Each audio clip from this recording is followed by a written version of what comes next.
Hi, I'm John Green, and this is Crash Course U.S. History. No, Stan, that's not going to work, actually. I mean, we're talking about the 16th century today when this was neither united nor states. By the way, this globe reflects the fact that I believe that Alaskan statehood is illegitimate. In fact, we're going to call this whole show U.S. History, but inevitably it's going to involve other parts of the world, and also, not to brag, a small part of the moon. Sorry, we can be a little bit self-aggrandizing sometimes here in America. So to begin U.S. history, we're not going to talk about the United States or this guy. We're going to talk about the people who lived here before any Europeans showed up.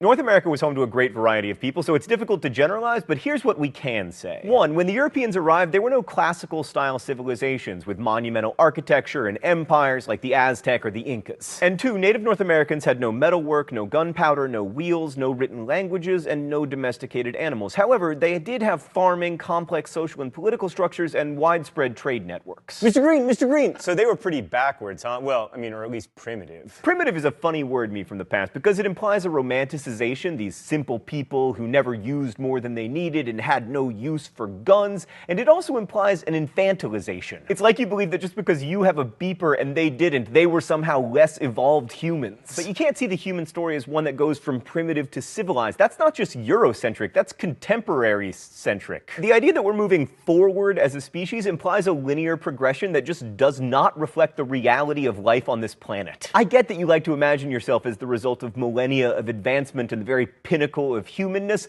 but from where I'm sitting, that worldview is a lot more backwards than living without the wheel. So no one knows exactly how many people lived in North America before the Europeans got here. Some estimates are as high as 75 million, but in the present US borders, the guesses are between 2 and 10 million. And like other Native Americans, their populations were decimated by diseases such as smallpox and influenza. Actually, it was much worse than decimation. As many of you have pointed out, decimation means 1 in 10. This was much worse than that. It was closer maybe to 8 in 10, which would be an octodecimation. So there had been civilizations in North America, but they peaked before the Europeans arrived. The Zuni and Hopi civilization, round about here, peaked about 1200 CE. They had large multiple family dwellings in canyons, which they probably left because of drought. Crash Course world history fans will remember that environmental degradation often causes the decline of civilizations. I'm looking at you, Indus Valley, and also you, entire future Earth. But complex civilizations weren't the rule in North America, and now we're about to begin generalizing. A bad habit historians have, partly because there's a limited historical record, but also because Eurocentric historians have a bad habit of primitivizing and simplifying others. So I want to underscore that there was huge diversity in the pre-Columbus American experience, and that talking about someone who lived here in 1000 BCE and talking about someone who lived here 2,000 years later is just inherently problematic.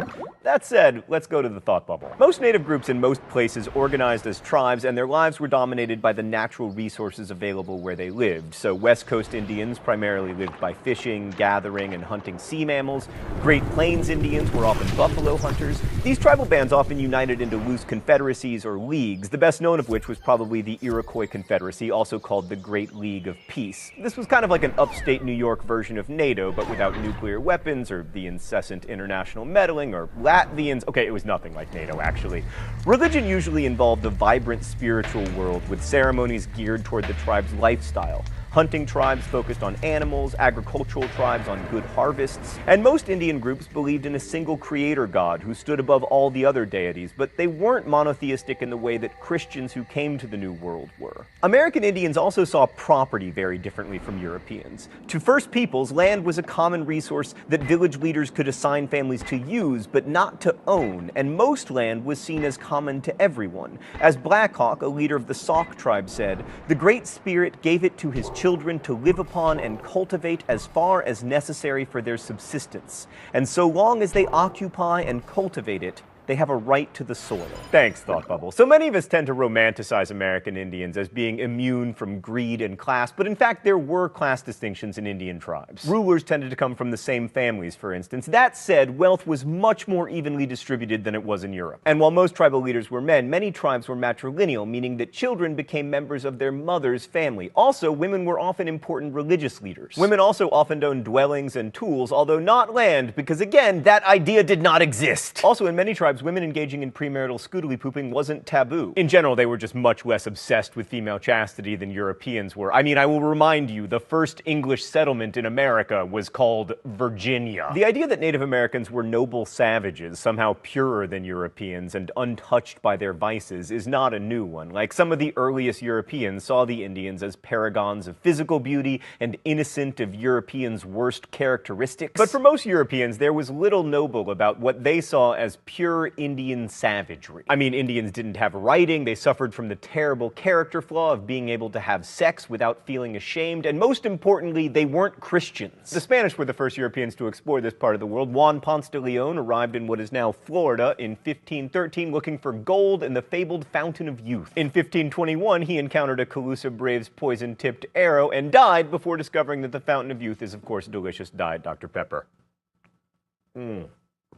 Oh, I can taste all 23 flavors. There were many more Spanish explorers in the first half of the 16th century, including one Alvar Núñez Cabeza de Vaca, who wandered through the American Southwest looking for gold, which I mention entirely because I think that guy's last name means cowhead. Of course, none of these people found any gold, but they did make later European colonization easier by bringing over the microbes that wiped out most native populations. So the Spanish wanted to colonize Florida to set up military bases to thwart the pirates who preyed on silver-laden Spanish galleons coming out of Mexico. But Spanish missionaries also came over hoping to convert local native populations. This, of course, worked out magnificently. Just kidding, it went terribly, and many of the missions were destroyed by an uprising of Gual Indians in 1597, and I will remind you, mispronouncing things is my thing. In general, colonizing Florida sucked because it was hot and mosquito-y. Spain was much more successful at colonizing the American Southwest. In 1610, Spain established its first permanent settlement in the Southwest at Santa Fe, New Mexico, and you couldn't really say that it flourished since Santa Fe's population never got much above 3,000, but it had a great small-town feel. And New Mexico is really important because it's the site of the first large-scale uprising by Native Americans against Europeans. I mean, the native people, who the Spanish called pueblos, had seen their fortunes decline significantly since the arrival of Europeans. How much decline? Well, between 1600 and 1680, their population went from about 60,000 to about 17,000. Also, the Franciscan friars who came to convert the indigenous people became increasingly militant about stamping out all native religion. The Spanish Inquisition just wasn't very keen on the kind of cultural blending that made early conversion efforts successful. So while the Spanish saw all the pueblos as one people, they also knew there were tribal differences that made it difficult for the Indians to unite and rise up against the Spanish. But nothing unites like a common enemy, and in 1680, a religious leader named Pope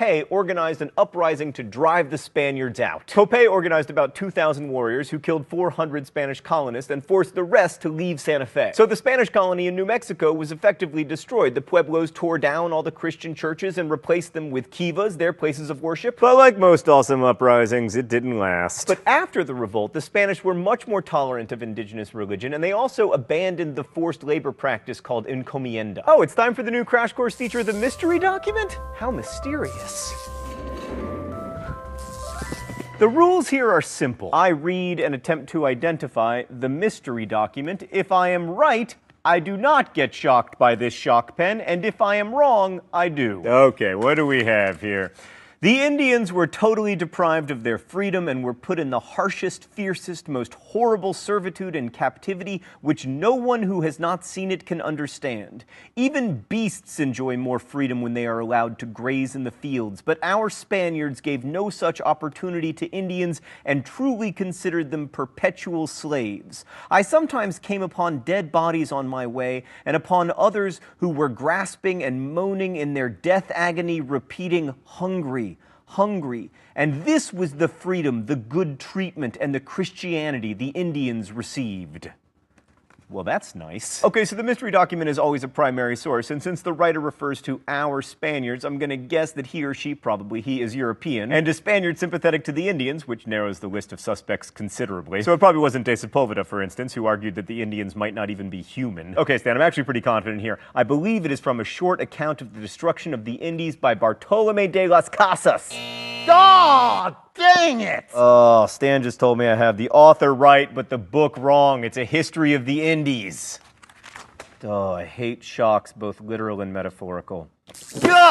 So we've focused a lot on the brutality of the Spanish toward the Indians, but at least one Spaniard, de las Casas, recognized that his countrymen were terrible. This realization is a good thing, obviously, but it leads us to one of the big problems when it comes to studying this time and place. The Black Legend is the tale that the Spanish unleashed unspeakable cruelty on the Indians. Now, that tale is true, but that idea was used by later settlers, especially the English, to justify their own settlements. Like, part of the reason they needed to expand their empire was to save the Indians from the awful Spanish. But were the English so much better? Yeah, probably not. As we mentioned at the beginning of today's episode, American Indians didn't have writing, so we don't have records of their perspective. Now, some Europeans, like De las Casas, were critical of the Spaniards, but most considered the Indians heathens and implied, or even outright said, that they deserved whatever horrible things befell them. So at the beginning of our series, I want to point out something that we need to remember throughout. One of the great things about American history is that we have a lot of written sources. This is the advantage of the US coming onto the scene so late in the game, historically speaking. But every story we hear comes from a certain point of view, and we always need to remember who is speaking, why they are speaking, and especially which voices go unheard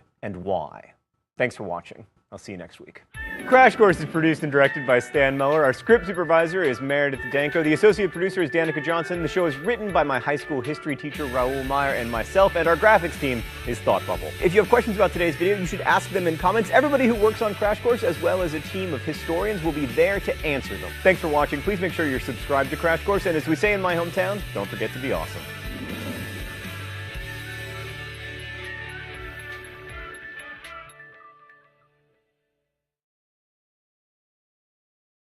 Primitive. Primitive is a funny word me from the past because it implies a romanticization, these simple people who never used more than they needed and had no use for guns, and it also implies an infantilization. It's like you believe that just because you have a beeper and they didn't, they were somehow less evolved humans showed up.